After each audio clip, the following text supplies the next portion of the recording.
Bonjour, bienvenue sur Ciné Sensei. Aujourd'hui, notre hors-série numéro 6 sera consacré à Retour vers le futur pour les 35 ans, la sortie en Blu-ray 4K UHD. Je vais vous parler de la licence, de l'univers, des films, des dessins animés et de tout ce qui va avec. C'est parti, être passionné, c'est être fan.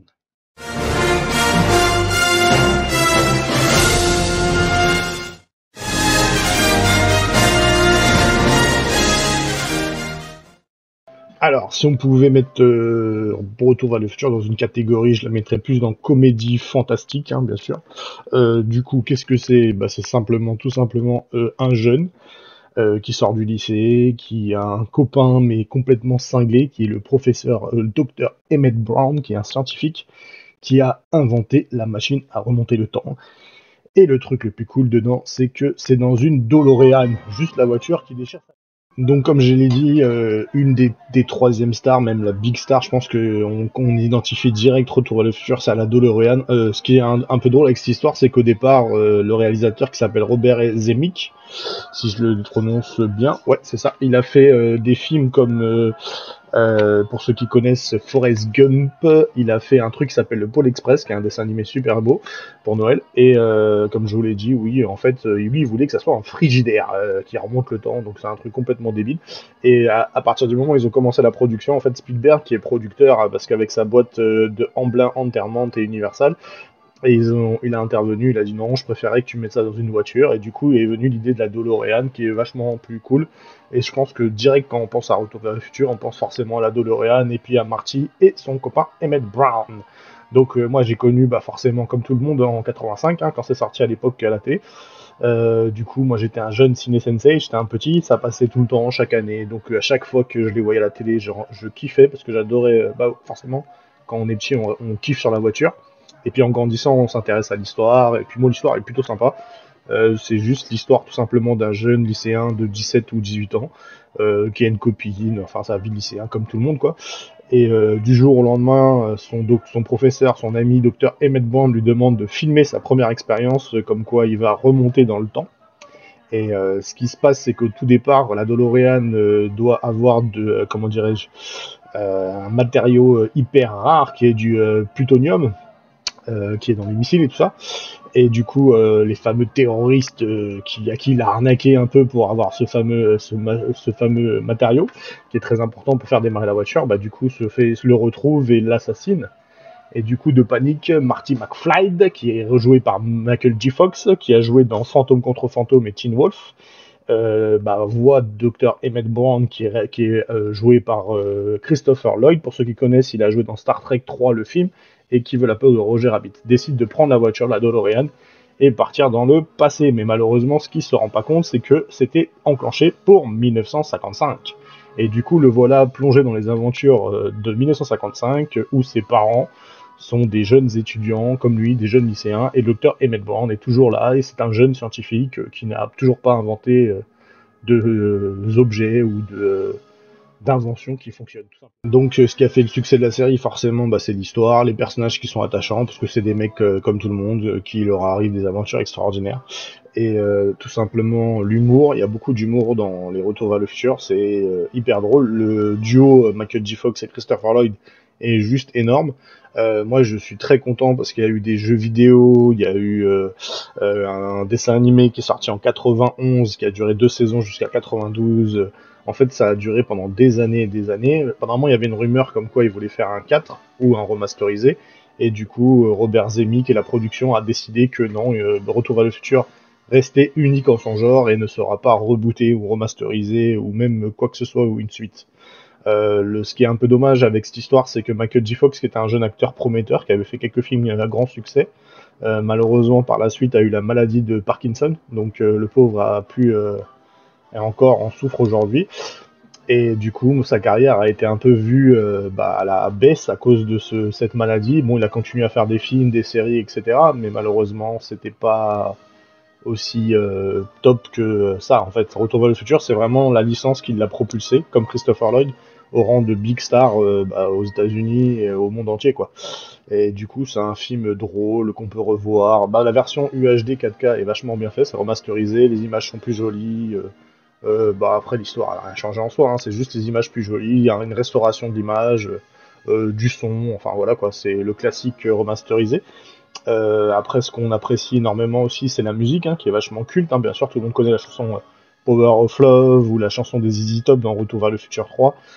D'ailleurs, pour ceux qui ont vu et revu la licence, ils savent que le premier est sorti en 84-85. Nous, on l'a eu un an plus tard, je crois en 86. Et du coup, après, le 2 et 3, ils ont été enchaînés. On les a eu quasiment d'affilée. D'abord, le 2 est sorti.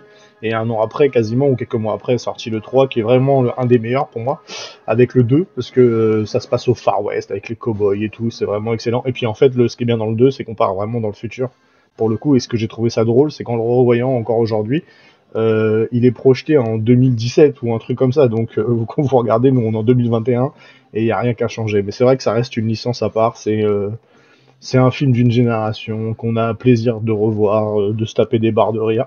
Les personnages sont attachants, la voiture est géniale. Dans le 3, la voiture elle est explosée malheureusement et se transforme en train qui vole. Enfin, c'est juste ouf en fait. C'est juste un fantasme de gosse qu'on aurait tous voulu. Monter dans une voiture super stylée, genre à la K2000 à l'époque, il y avait K2000, il y avait Shérif et moi peur, il y avait, comment ça s'appelle, il y avait plein de héros avec des véhicules cool, et du coup, bah, Retour vers le futur, forcément, a suivi cette logique-là, avec la fameuse DeLorean. D'ailleurs, on l'a retrouvé dans un des films de Spielberg qui s'appelle Ready Player One, qui était un beau clin d'œil. Dans Retour vers le futur aussi, il y a énormément de clins d'œil avec d'anciens films, enfin, plein de trucs comme ça. D'ailleurs, dans le 2, si je me rappelle bien, je sais pas si vous vous rappelez, il y a Marty McFly, il essaie de rentrer dans un bar 80 où on voit Michael Jackson et différentes stars de l'époque, avec, je crois qu'il y a des présidents américains, je m'en rappelle plus c'est lequel, je crois que c'est Ronald Reagan ou un truc comme ça, et on voit la tête de la mer qui approche Marty et qu'ils essaient de le manger, c'est juste génial, avec le hoverboard qui vole, enfin c'est vraiment un kiff total quand vous revoyez la licence, vous kiffez quoi. Même si c'est pas logique, on s'en fout, c'est juste pour se taper des barres de rire et passer un bon moment. D'ailleurs, dans le premier film, Marty McFly se met à chanter. Il faut savoir que c'est bien Michael J. Fox qui chante. Bon, la guitare, c'est pas lui qui joue, mais c'est quand même Michael J. Fox qui chante la chanson de Johnny B. Good, pour ceux qui connaissent, qui est vachement génial. Du coup, voilà, ça fait plaisir de vous en parler. C'est une licence que j'adore énormément, que j'ai hâte de revoir, hein, bien sûr. Et le fait de les revoir en 4K UHD, ça a été vraiment excellent. J'ai les replongé en enfance, donc je pense que c'est le cas de pas mal de monde. Donc voilà, je trouvais que c'était important d'en parler, de marquer sur la page Ciné Sensei cette licence Retour vers le futur.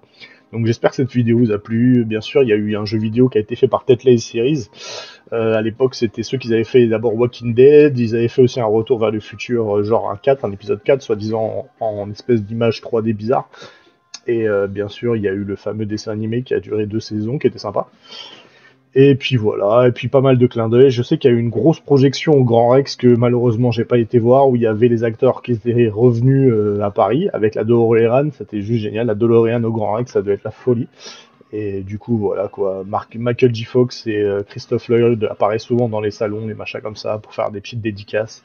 Et d'ailleurs, si vous voulez revoir, bien sûr, la voiture de la DeLorean est toujours dans les Paris Manga, les machins comme ça, les expos.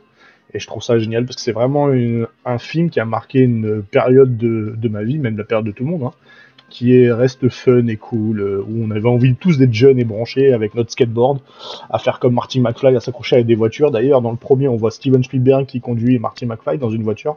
Ça a eu un gros clin d'œil, c'était génial. On avait tous envie de faire du skate. Moi, quand j'ai vu le Retour vers le futur, moi, j'avais demandé à mes parents de m'acheter un skateboard. Je voulais faire comme Marty McFly. Donc voilà, et puis avec le hoverboard, les chaussures qui se lassent tout seul, le manteau qui sèche tout seul. Enfin bref, c'était vraiment, vraiment, mais génial. C'est une des licences que j'apprécie énormément. Donc j'espère que cette vidéo vous a plu. N'hésitez pas à liker, à partager, à mettre des commentaires, et surtout à me dire si vous êtes passionné par ce petit Retour vers le futur. Alors, nom de Zeus, c'est parti. Et je voulais terminer, conclure sur cette petite note sympathique. J'ai prévu de faire bientôt, très prochainement, un autre hors-série d'une autre licence que j'adore. D'ailleurs, j'en commençais un peu à faire la pub sur Facebook. Il n'y a pas que Retour vers le futur qui a fêté son anniversaire cette année pour ses 35 ans.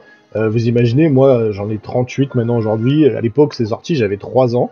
C'est juste énorme. Mais il y en a un autre que j'adore, que j'apprécie, j'ai eu la chance de revoir. Bon, j'ai lâché un beau billet, mais franchement, ça vaut le coup. Et je nommais bien sûr notre aventurier qu'on aime tous, Indiana Jones, qui a fêté bien sûr ses 40 ans de premier film. Et du coup, par rapport à cet anniversaire de 40 ans, forcément, ils ont sorti le coffret collector UHD 4K, Ultra HD. Enfin, ça a été réalisé par Steven Spielberg et produit par George Lucas, qui a fait la licence Star Wars. Et bien sûr, en acteur principal, Harrison Ford, hein, juste ça.